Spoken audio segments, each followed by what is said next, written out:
दो टीनेजर्स एक simple WhatsApp group से शुरुआत करते हैं और $3.6 बिलियन की जो है वो कंपनी बना देते हैं। उन्होंने ना सिर्फ सर्वाइव किया बल्कि थ्राइव किया, और वो भी ऐसे मार्केट में जहां जायंट्स लाइक Amazon, फ्लिपकार्ट और रिलायंस जैसे प्लेयर्स हैं। जय हिंद दोस्तों, मैं हूं नीरज और आज हम लोग बात करने वाले हैं एक ऐसे स्टार्टअप के बारे में जिसने इंडिया में ई कॉमर्स का चेहरा ही जो है वो कंप्लीटली बदल दिया है। क्या आप तैयार हैं जेप्टो की कहानी सुनने के लिए? तो चलिए जल्दी से शुरू करते हैं। तो सबसे पहले हम लोग बात कर लेते हैं the birth of quick commerce in India के बारे में, यानी कि इंट्रोडक्शन पे चलते हैं जल्दी से। 2020 में इंडिया में क्विक कॉमर्स का कॉन्सेप्ट ही नहीं था। उस समय ई कॉमर्स का मॉडल यूएस से कॉपी किया गया था, वेयर हाउसिंग मॉडल।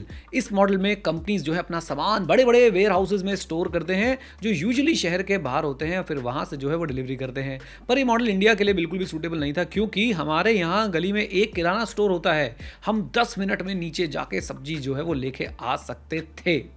अभी आ सकते हैं, लेकिन बहुत कम लोग इसको यूज कर रहे हैं। फिर 2-3 दिन का वेट क्यों करें? जेप्टो की फाउंडिंग स्टोरी अब जरा मैं आप लोगों के साथ शेयर करने जा रहा हूं, जरा ध्यान से सुनिएगा। अब बात करते हैं हम लोग जेप्टो के फाउंडर्स के बारे में। 2020 में लॉकडाउन के दौरान दो टीनेजर्स आदित्य पलीचा, आई होप मैंने इनका नाम सही लिया, आदित्य पलीचा और कैवालिया वोहरा अपने मुंबई अपार्टमेंट में स्टक थे। उन्होंने देखा कि लोग ग्रोसरीज के लिए स्ट्रगल कर रहे हैं, ऑनलाइन कंपनीज जो है वो डिलीवरी में दिनों दिन लगाए जा रही हैं और लोग जो है बाहर नहीं जा सकते। तो इन दोनों ने एक सिंपल सी चीज की, अपने नेबर्स की मदद करना शुरू कर दिया ग्रोसरीज लाने में। फिर सब पहले सिर्फ कुछ लोग थे और फिर उन्होंने जो है व्हाट्सएप ग्रुप बना दिया पूरे नेबरहुड के लिए।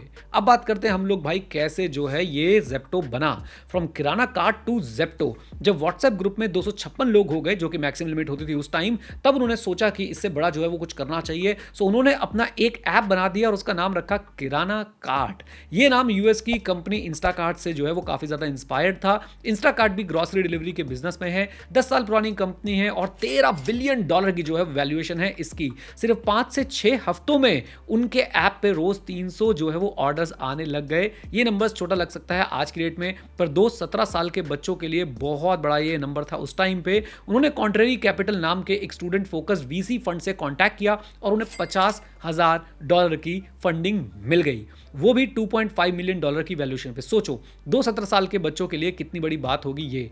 पर जब लॉकडाउन खत्म होने लगा, कस्टमर्स ने उन्हें बताया कि वो उनकी सर्विस सिर्फ लॉकडाउन में यूज कर रहे हैं, लॉकडाउन के बाद वो खुद जाके ग्रोसरीज ले लेंगे, क्योंकि 1 घंटे वेट करने से अच्छा है 10 मिनट में नीचे जाके जल्दी से जो है वो अपनी भाई चीजें खरीद लो। ये सेटबैक ही उनके लिए एक बिग इनसाइट बन गया। उन्हें समझ आ गया कि इंडिया में ऑनलाइन ग्रोसरी डिलीवरी कंपनीज जो है क्यों सक्सेसफुल नहीं हो पा रही हैं। लोग फास्टर डिलीवरीज चाहते हैं। अप्रैल 2021 में किराना कार्ट का रीब्रांडिंग हुआ और जेप्टो जो है वो पैदा हुआ, यानी आप बोल सकते हैं कि जेप्टो का जन्म हुआ। अब आपके मन में सवाल चल रहा होगा कि जेप्टो नाम जो है क्यों रखा गया? क्योंकि जेप्टो सेकंड फिजिक्स में सबसे छोटी मेजर टाइम यूनिट होती है। इसका मतलब कि स्पीड अब कंपनी का मेन फोकस हो गया था। यहीं से 10 मिनट डिलीवरी का कॉन्सेप्ट जो है वो इंडिया में आया। जेप्टो का बिजनेस मॉडल क्या है मैं आप लोगों को जल्दी से बता देता हूं। डार्क स्टोर का कॉन्सेप्ट जरूर आप लोगों ने सुना होगा। अब सवाल ये था कि भाई 10 मिनट के अंदर जो है वो डिलीवरी कैसे जाए। जेप्टो के फाउंडर्स को भी नहीं पता था कि ये वो कैसे करने वाले हैं। उनका पुराना मॉडल, जहां पे डिलीवरी पर्सन किराना स्टोर जाता था, फिर पैकिंग करता था और फिर डिलीवरी करता था, 10 मिनट में पॉसिबल नहीं था। यहां पे एक नए कैरेक्टर की एंट्री होती है स्टोरी में और वो है सुवीर सुजन। ये नेक्सस वेंचर पार्टनर्स के को-फाउंडर हैं। सुवीर कोई रेगुलर वीसी नहीं है, उन्होंने खुद बाजी बनाया था, जो इंडिया के earliest e commerce market place में से एक था। बाद में ईबे ने उसे एक्वायर कर लिया। उसके बाद उन्होंने नेक्सस वेंचर पार्टनर स्टार्ट किया और तब से इंडिया में ई कॉमर्स सेक्टर को वो क्लोजली फॉलो कर रहे हैं। सुवीर ने ही जेप्टो के फाउंडर्स को डार्क स्टोर मॉडल जो है वो सजेस्ट किया। डार्क स्टोर मॉडल में आप छोटे छोटे वेयर हाउसेज जो है वो सेटअप करते हैं शहर के अंदर। इन वेयर हाउसेज में सिर्फ इन्वेंट्री होती है, कस्टमर्स के लिए ओपन नहीं होते हैं। इससे डिलीवरी जो है वो कम से कम टाइम में हो सकती है। जैसे ही जेप्टो ने ये मॉडल अडॉप्ट किया, नेक्सस वेंचर पार्टनर्स ने उन्हें $6.5 मिलियन जो है वो investment they the series A funding round में। एफिशिएंसी ड्रिवन अप्रोच जो है वो अपनाता है जेप्टो। जैसे ही जेप्टो ने ये मॉडल अडॉप्ट किया, फंडिंग आई और दूसरी कंपनीज भी क्विक डिलीवरी मॉडल को अडॉप्ट करने लगी। और कुछ टाइम के लिए तो ऐसा लगा कि जेप्टो के लिए बड़े शार्क्स जो हैं वो बहुत बड़ी मुसीबत पैदा कर सकते हैं, पर जेप्टो ने ना सिर्फ सर्वाइव किया बल्कि थ्राइव भी जो है वो किया है। आज जब मैं इस वीडियो को बना रहा हूं, जेप्टो के पास जो है वो क्विक कॉमर्स मार्केट में 21% मार्केट शेयर है। जेप्टो की सक्सेस का सबसे बड़ा रीजन है उनकी एफिशिएंसी। और वॉरेन बफे भी बोलते हैं कि अगर आप अपने बिजनेस में एफिशिएंसी नहीं लाएंगे तो आप लोगों को बहुत ज्यादा दिक्कत होने वाली है। इस एफिशिएंसी में कॉस्ट एफिशिएंसी भी जो है वो जरूर होनी चाहिए। जल्दी से हम लोग एक कंपैरिजन कर लेते हैं। द मॉर्निंग कॉन्टेक्स्ट के ग्राफ के अकॉर्डिंग जेप्टो अपने 360 60 डार्क स्टोर से 5,20,000 ऑर्डर जो है वो पर डे डिलीवर करता है। इसका मतलब हुआ कि एक स्टोर से लगभग 1450 orders per day. Wow! Swiggy जो है वो 490 स्टोर से 6 लाख ऑर्डर डिलीवर करता है, जो कि 1225 ऑर्डर पर स्टोर पर डे जो है वो बनता है। अब अगर हम एवरेज ऑर्डर की बात करें तो 400 रुपए मान लीजिए, तो जेप्टो एक स्टोर से डेली 5,80,000 रुपए तक जो है वो कमा रहा है, जबकि स्विगी सिर्फ 4,90,000 रुपए तक कमा रहा है। 1000 स्टोर्स पे ये डिफरेंस जो है 9 करोड़ रुपए पर डे हो जाता है, जो साल में 3285 करोड़ रुपीस बन जाता है। ये है एफिशिएंसी की पावर लार्ज स्केल पर। जेप्टो के सक्सेस फैक्टर क्या क्या हैं, आइए जरा जल्दी से वो डिस्कस कर लेते हैं। सबसे पहली चीज, जैसे मैंने आपको बताया, एफिशिएंसी, ऑपरेशनल एफिशिएंसी भी आप लोग इसको बोल सकते हैं। इस एफिशिएंसी की वजह से जेप्टो जो है वो 75% डार्क स्टोर आज भी प्रॉफिटेबल चल रहे हैं। पहले उन्हें एक स्टोर को प्रॉफिटेबल बनाने में 23 महीने लगते थे, लेकिन अब वो सिर्फ ऐसा जो है वो 6 महीने में कर लेते हैं। ये एफिशिएंसी उनके डीएनए में है। जब जेप्टो स्टार्ट हुआ तब इंडिया में स्टार्टअप फंडिंग डिक्लाइन हो रही थी, और अगर उन्हें पैसे चाहिए थे तो उन्हें प्रूव करना पड़ता कि भाई ये देखो, हम लोग जो है इस प्रॉब्लम को सबसे बेटर सॉल्व कर सकते हैं। इसका इंटरेस्टिंग एग्जांपल एफिशिएंसी का ये है कि जेप्टो ने अपना डिलीवरी बैग को रीडिजाइन किया ताकि हर डिलीवरी पर 1 रुपए बचाया जा सके। यहां पे मैं आपको रिकमेंड करूंगा कि आप लोग सैम वाल्टन के बारे में भी जरूर जानें, जिन्होंने वॉलमार्ट बनाया था। वो कहते थे हमारे प्रॉफिट जो है वो बनते हैं एफिशिएंसी के कारण, जब हम ज्यादा से ज्यादा अपनी कॉस्ट को सेव कर पाते हैं। अभी जेप्टो के पास से 5,20,000 डिलीवरीज पर डे हो रही हैं। इसका मतलब है कि हर दिन 5,20,000 रुपए जो है जेप्टो बचा रहा है, अगर 1 रुपए वो हर डिलीवरी में बचाता है, जो साल में बन जाता है 18 करोड़ रुपए। उनके वेयर हाउस भी ऐसे डिजाइन किए गए हैं कि पैकिंग जल्दी हो सके। उनके टेक्नोलॉजी सिस्टम जो है वो पैकर्स को बताता है कि कौन सा प्रोडक्ट जो है वो पहले पैक करना है, ताकि सामान टूटने का रिस्क जो है वो कम हो। डिलीवरी पार्टनर्स के लिए भी उनका एक यूनिक अप्रोच है। वो ऐसे लोग हायर करते हैं जो उसी नेबरहुड में रहते हैं जहां डिलीवरीज करनी है। इससे डिलीवरीज बहुत तेज हो सकती हैं, क्योंकि डिलीवरी पार्टनर्स को पहले से पता होता है कि यहां पे जो है किस किस तरह की प्रॉब्लम आ सकती है डिलीवरी करने के अंदर, और वो रूबरू होते हैं उस पर्टिकुलर जगह से। अब बात कर लेते हैं कि जेप्टो का प्रॉफिटेबिलिटी से क्या लेना देना है। तो जेप्टो का फोकस सिर्फ और सिर्फ ग्रोथ पे नहीं है, बल्कि प्रॉफिटेबिलिटी पे भी है। FY23 की बात करूं तो जेप्टो ने 2000 करोड़ रुपए से ज्यादा का रेवेन्यू जनरेट किया, जो पिछले साल से 14 गुना ज्यादा है। FY24 के लिए ऑफिशियल फिगर्स तो हमारे पास अभी नहीं है, पर आदित्य के मुताबिक उनका monthly revenue run rate 400 crore रुपए है। इसका मतलब है FY24 में उनका एनुअल रेवेन्यू जो है वो 5,000 करोड़ रुपए के आसपास हो सकता है। ये ब्लिंकिट से डबल है और स्विगी इंस्टामार्ट के प्रोजेक्टेड रेवेन्यू से भी ज्यादा है। अब बात करते हैं प्राइवेट लेबल ब्रांड्स के बारे में। जेप्टो ने प्राइवेट लेबल ब्रांड्स लॉन्च करने की स्ट्रेटेजी भी अडॉप्ट की है। 6 महीने पहले उन्होंने रलिश नाम से जो है फ्रेश मीट ब्रांड लॉन्च किया। रिजल्ट बहुत ही इंप्रेसिव है। रलिश रेवेन्यू रेट जो है वो ऑलरेडी 500 करोड़ रुपीस है, और आदित्य के मुताबिक अगले 1 ईयर में वो 1000 करोड़ रुपए का रेवेन्यू जो है वो इसी ब्रांड से कमा सकते हैं। एक इंटरेस्टिंग कंपैरिजन ये है मार्केट में लीशियस, जो 9 साल पुरानी कंपनी है, उसका रेवेन्यू रेट 850 करोड़ रुपीस है। जेप्टो ने 6 महीने में ही इतनी ग्रोथ जो है वो अचीव कर ली है। फिर से एफिशिएंसी यहां पे आपको दिख रही है। जैसा अमेज़न ने किया, जेप्टो भी डेटा यूज करेगा ये देखने के लिए कि कौन से प्रोडक्ट्स और कैटेगरी जो है वो बेस्ट सेल करते हैं, और फिर उनके लिए अपना प्राइवेट लेबल ब्रांड जो है वो लॉन्च करेगा। Now let's talk about challenges and concern. Delivery fee implementation. अब बात करते हैं जेप्टो के कुछ चैलेंजेस की। सबसे पहली बात करते हैं हम लोग जेप्टो के डिलीवरी फीस की। जेप्टो के पास एक सब्सक्रिप्शन सर्विस है, जेप्टो पास। इसका एक बेनिफिट है कि 99 रुपीज से ऊपर फ्री डिलीवरी, पर जिस तरह से जेप्टो ने इसे इंप्लीमेंट किया है वो यूजर्स को पसंद नहीं आ रहा है।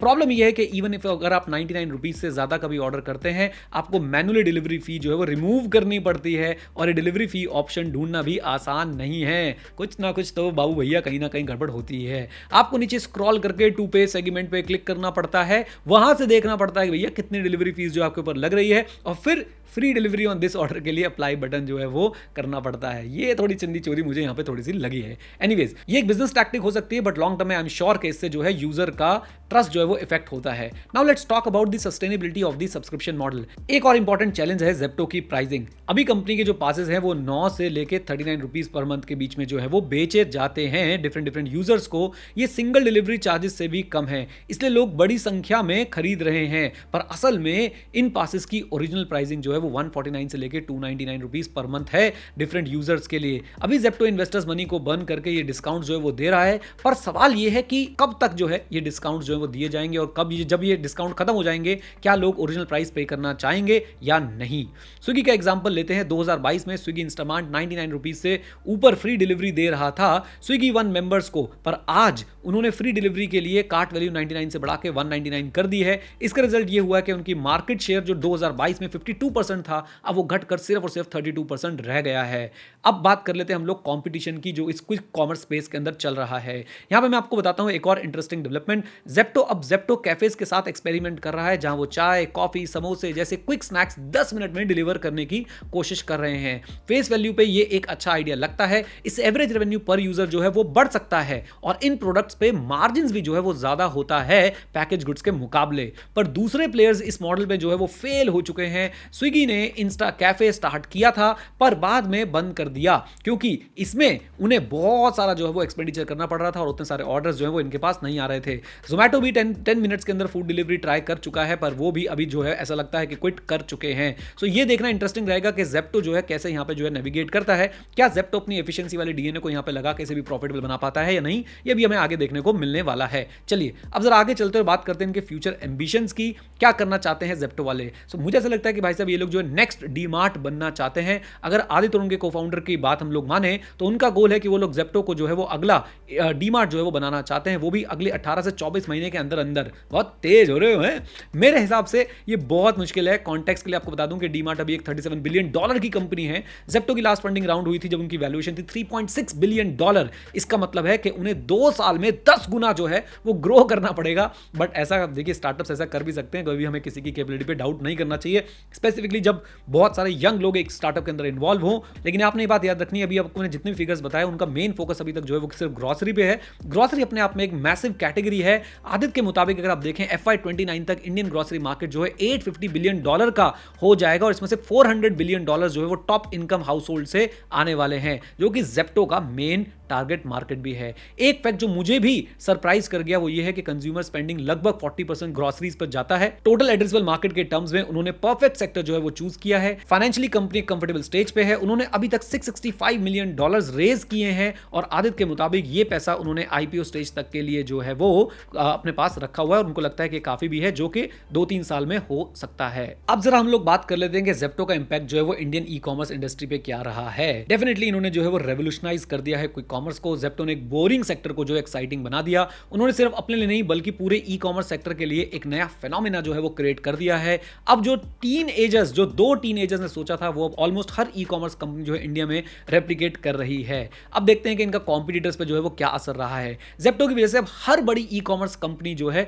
वो क्विक कॉमर्स पर फोकस कर रही है। ये ना सिर्फ कंपटीशन बढ़ा रहा है बल्कि कंज्यूमर्स के लिए भी जो है वो फायदेमंद है, क्योंकि उन्हें बेटर और फास्टर सर्विसेज जो है वो मिल रही है। तो दोस्तों ये थी ज़ेप्टो की कहानी। एक ऐसे आइडिया से शुरू हुई जो 2 टीनएजर्स ने लॉकडाउन में सोचा और आज क्विक कॉमर्स का एक बड़ा प्लेयर जो है वो बन चुकी है। उन्होंने ना सिर्फ एक नया बिजनेस मॉडल क्रिएट किया बल्कि पूरे इंडस्ट्री को ट्रांसफॉर्म कर दिया। लेकिन चैलेंजेस भी जो है वो कम नहीं है। डिलीवरी फीस, सब्सक्रिप्शन मॉडल की सस्टेनेबिलिटी और बढ़ती हुई कंपटीशन, ये सब चुनौतियां जो हैं वो ज़ेप्टो को एड्रेस करनी पड़ेगी। साथ में उनका ambitious goal of becoming the next DMart of India in just 18 to 24 months is not a small thing to achieve. मैं पर्सनली ये नहीं कह सकता कि एग्जैक्टली 18 से 24 महीने में डीमार्ट बन जाएंगे या नहीं, पर मुझे यकीन है कि वो वहां तक पहुंच जाएंगे। क्यों? क्योंकि उन्होंने अब तक जो किया है वो किसी मिरेकल से कम नहीं है। सोचो, 2 टीनेजर्स एक सिंपल व्हाट्सएप ग्रुप से शुरुआत करते हैं और $3.6 बिलियन की जो है वो कंपनी बना देते हैं। उन्होंने ना सिर्फ सर्वाइव किया बल्कि थ्राइव किया, और वो भी ऐसे मार्केट में जहां जायंट्स लाइक Amazon, फ्लिपकार्ट और रिलायंस जैसे प्लेयर्स हैं।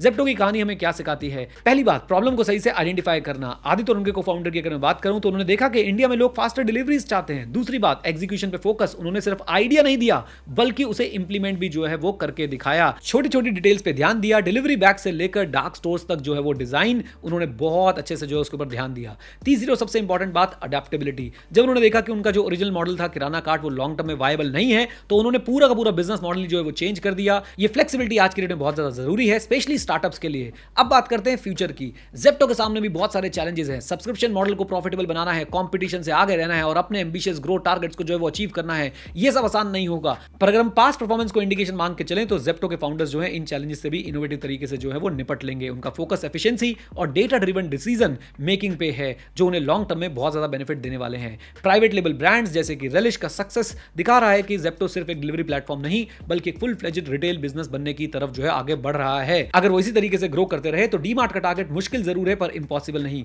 एक इंटरेस्टिंग एंगल से ये भी आपको देखना चाहिए कि ज़ेप्टो का सक्सेस सिर्फ कंपनी के लिए नहीं बल्कि पूरे क्विक कॉमर्स सेक्टर के लिए गेम चेंजर जो है वो हो सकता है, जैसे कि उबर ने कैब इंडस्ट्री को ट्रांसफॉर्म किया। हाँ, उसकी बहुत सारी दिक्कतें हैं, लेकिन दिक्कतों के साथ साथ बहुत सारी सुविधाएं भी हम लोगों को देखने को मिली हैं। और वैसे ही जेप्टो जो है वो ग्रॉसरी डिलीवरी को ट्रांसफॉर्म कर सकता है। लेकिन याद रखिए, हर सक्सेस स्टोरी के पीछे बहुत मेहनत और सेक्रीफाइसेस होते हैं। आदित्य और कैवालिया ने अपनी कॉलेज एजुकेशन छोड़ दी थी इस वेंचर के लिए। ये डिसीजन कंट्रोवर्शियल रहा और हम इसको बिल्कुल भी प्रमोट नहीं करते, पर ये दिखाता है कि उन्होंने अपने विजन में जो है वो कितना बिलीव किया। अब आप सोच रहे होंगे क्या हम इस कहानी से कुछ सीख सकते हैं? बिल्कुल, चाहे आप एंटरप्रेन्योर हो या नहीं, जेप्टो की जर्नी में बहुत सारे इंपॉर्टेंट लेसन जो है वो देखती है। Problem first, solution later. पहले प्रॉब्लम को डीपली अंडरस्टैंड करो, फिर सॉल्यूशन सोचो। Data is the king. Zepto हर डिसीजन को जो है वो डेटा के बेसिस पे लेता है। ये उनकी एफिशिएंसी का राज है। और आप लोग तैयार रहे पिवट करने के लिए, यानी अपने आप को बदलने के लिए according to the changing environment. अगर कुछ काम नहीं कर रहा है तो आप लोगों को उसको जो है वो चेंज कर लेना चाहिए। And yes, you have to think big but start small. WhatsApp group से शुरू करके $1 बिलियन की कंपनी जो है,